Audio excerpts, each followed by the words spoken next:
গত 20 মার্চ পবিত্র ঈদ উল ফিতরের আগের রাতে আপনারা জানেন যে রংপুর নগরীর ঐতিহ্যবাহী প্রতিষ্ঠান রয়্যালিটি মেগা মলে সাংবাদিক ওয়াদুদ আলীর সাথে যে অনাকাঙ্ক্ষিত ঘটনাটি সংঘটিত হয়েছে, এর প্রেক্ষিতে রংপুর কোতোয়ালি মেট্রোপলিটন থানায়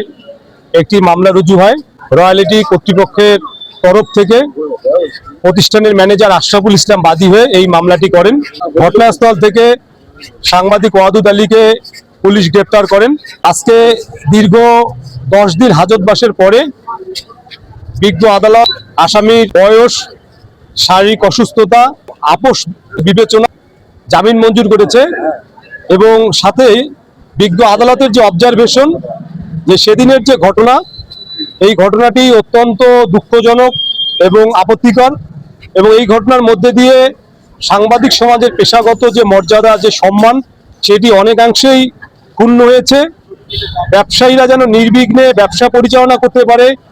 এখানে ব্যবসা পরিচালনার ক্ষেত্রে যেন ব্যবসায়ীদের কোনো ধরনের প্রতিবন্ধকতা স্থাপন করা না হয়, কোনোভাবেই যেন ব্যবসায়ীদের যে ভাবমূর্তি সেটিকে ক্ষুণ্ণ করা না হয়, সেটির দিকে সাংবাদিক নেতৃবৃন্দকে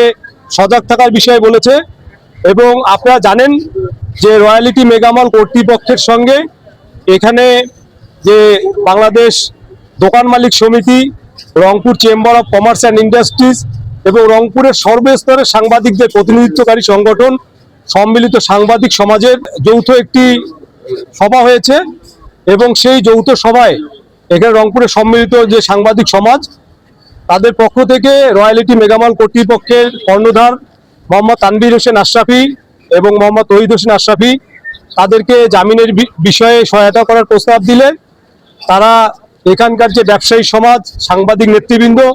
তাদের প্রস্তাবের প্রতি শ্রদ্ধা জানিয়ে তারা আপোষ মীমাংসায় সম্মত হয়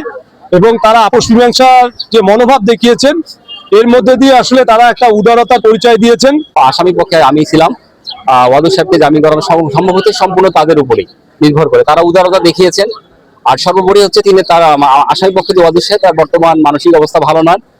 তিনি মানসিকভাবে সেটা আমরা বুঝতে পারছেন। আমরা আশা রাখি সমাজের একজন স্বীকৃত মানুষ হিসাবে এই ধরনের অপরাধ যেন আর সংগঠিত না হয়, সবাই যেন সবার ভুল বুঝতে পারে, সবাই যেন শান্তিপূর্ণ তার স্বাধীনভাবে পেশাটা চালায় যেতে পারে, এটা আমাদের সকলের কাম্য। সবাই সেদিকে দৃষ্টি রাখবেন এবং সবাই আমরা যাতে আইন মেনে চলি। রয়্যালিটি মেগামলের যে ঘটনা, চাঁদ রাতে সাংবাদিক ওয়াদুদ আলী ভাইয়ের সঙ্গে যে অপ্রীতিকর ঘটনা ঘটেছে, এর জন্য মামলা হয়েছে। আমাদের অ্যাডভোকেট মহোদয় সেটি বলেছেন। তো আমরা তার প্রেক্ষিতে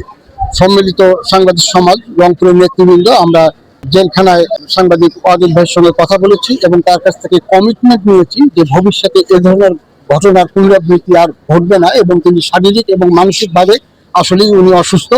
আর হচ্ছে যে তার জামিনের ব্যাপারে royalty mega mall, Rangpur chamber, Bangladesh দোকান মালিক সমিতির নেতৃবৃন্দ যারা সহায়তা করেছেন, আমি সম্মিলিত সাংবাদিক সমাজের নেতৃবৃন্দের পক্ষ থেকে তাদের সাধুবাদ জানাই এবং ভবিষ্যতেও আমাদের এই ঐক্যের বন্ধন অটুট থাকবে, এই আশাবাদ রাখি। এবং আমরা নিজেরাই সশরীরে উপস্থিত হয়ে সম্মানিত বিচারক তার প্রশ্নের উত্তর দিয়ে এবং লিয়াকত আলী বাদল এবং স্বপন চৌধুরী তারা নিজেদের বিচারকের প্রশ্নের উত্তর দিয়ে আমরা দায় দায়িত্ব নিয়েছি এবং তারা দায় দায়িত্ব নিয়েছেন যে তিনি বের হয়ে কোন রকম হয়রানিমূলক বা কোন রকম মানহানিকর বা কোন রকম সভা সমাবেশ বা মানববন্ধন এরকম কোন উস্কানিমূলক কাজ উনি করবে না, সেই দায়িত্ব আমাদের সাংবাদিক সমাজ থেকে, চেম্বার অফ কমার্স থেকে এবং ব্যবসায়ী সমিতিকে দেওয়া হয়েছে।